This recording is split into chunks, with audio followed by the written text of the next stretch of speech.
Guys, I'm gonna show you now where is my oregano and later where my mint is. And I'm doing this only morning, early morning or evening, because daytime these plants don't like to be cut. And I'm doing it for hydration purposes, and I'm hydrating these herbs and making tea, which I will show you later. So come on with me. So these are oregano plants, as you can see.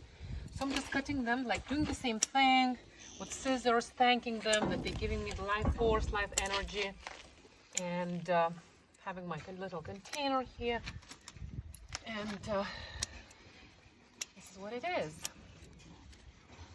But I'm just giving you a little idea, inspiration of how you can do this. Even growing it at home in some little flower pots, you can do the same thing. Of course, in fresh air, it's much more divine. And now we'll go back to the house and I'll show you how to pluck the leaves and put them in the hydrator. And after it goes through the process for a few days at a certain temperature, not too high, we'll be making tea. Delicious, caffeine-free herbal tea.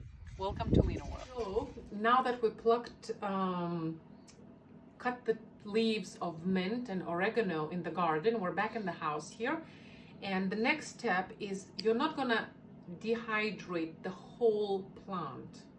The key thing is to pluck the small leaves from the plant, again thanking, in full gratitude that it's serving you, your purpose for your healthy body, spirit, mind. And just as you leave the stalk out, and again you take another one, and so it goes. You have a separate basket. The best thing is to have a woven one. So that will be with mint. Of course, I will continue doing the job. And I have a separate one for oregano. So my oregano is right here. And you see the leaves are slightly different. And you pluck them. And actually, to tell you the truth, when you make the tea, mint and oregano can be mixed together. So it's not really a big deal if you even mix them, unless you don't have another container or another like place or a basket where to put them. So even when you dry and dehydrate, you don't necessarily need to separate them, because when making tea, they have their own properties and they work in team and in tandem. It's a very good combination with oregano, mint, and a few other ones, but I just plucked the ones that are in season right now. So as you can see, this is the dehydrator here, and it's already work in progress. There is mint and oregano in different shelves, different trays. And so they're almost dry, and I've been doing it like, 50 degrees or so here. You should not be doing more than 50, because then it loses its properties and potency. So you see they're all drying. They're semi-dry, some of them are full dry. You need to make sure they get fully dry before you can move them away. Now what we've done here, this is some mint, as you've seen, and we're just going to take one of these trays and put it on top and just spread it. These are all little leaves that we already plucked from the stalks, and just spread them around. And they actually shrink after some time. They become, you'll think like, oh my god, so many leaves could become such small quantity after some time. And you just close it, and that's what it is. Welcome to Lena World. So we are back in the kitchen, and we're in one but last step. So now it's time to prepare the tea, so that we've dried the leaves. Here I mixed mint and oregano together, as I've showed you before, from all the trays of the dehydrator. So we mix them up, and they must be completely dry. I keep them in the glass jar, but it must be air. You must let the air, you should never tightly close it, because otherwise mold will start collecting in here. Best is to keep it in these paper kind of bags, and I put a little label saying that it's mint tea, oregano tea, or just any like these paper bags, because then it will not get moldy, the tea. You can just put it, and it's like you can put a lot of it there. And so we'll take a cup. Normally, I like to use fingers, because I can feel Mother Divine, I can feel that nature. It gives me much more pleasure as opposed to using some metal instruments. So if you don't mind, guys, I'll just use my fingers, okay? So I never really measure anything, but after some time I get experience. But this is how much I put, maybe 1 big tablespoon or so.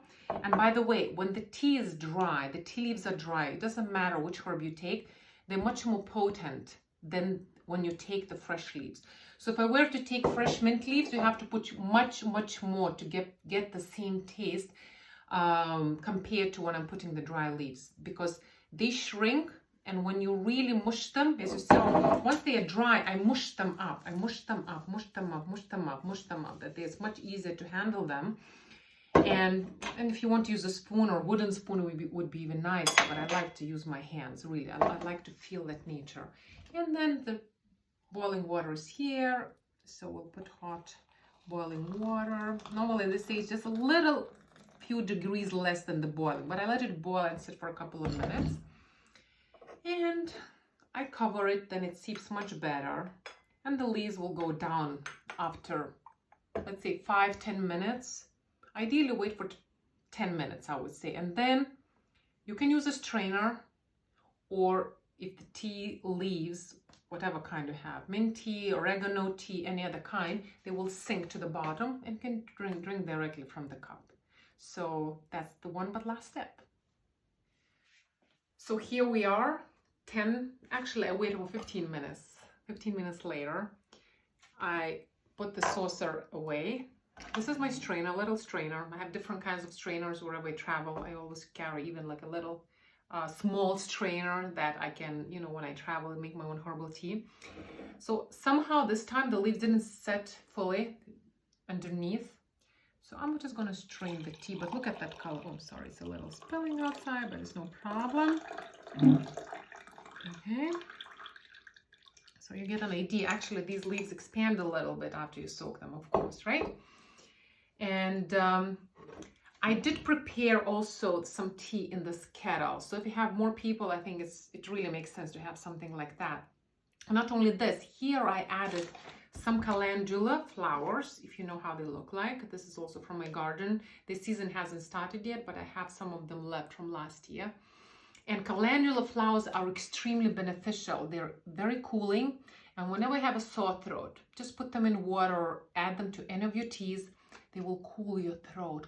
You will not really feel in terms of cooling, but their properties are cooling. You'll feel much better. So 2-3 of them, no more than that. If you put too many, you might get a diarrhea. So be aware. But they're very nice and cooling, and they're beautiful accessory to any kind of tea you make. So I added a couple of flowers to this tea, so I can even mix it up because it's the same mint, oregano, a few calendula flowers, and 0 caffeine, all herbal. Mint is calming the body, slightly cooling also, but balancing. Mint is extremely balancing. Oregano, similar properties. Calendula, cooling, because sometimes you can get maybe a little bit too many emotions, or weather is a little hot and you want to cool it down in a natural way. There are other methods. I'll talk about them maybe some other time. But it's a beautiful thing to drink in the evening. You know, you don't want to take any caffeine, or even throughout the day if you take no caffeine at all. It smells absolutely fantastic. It's all natural, all herbal, and I assure you it's absolutely delicious.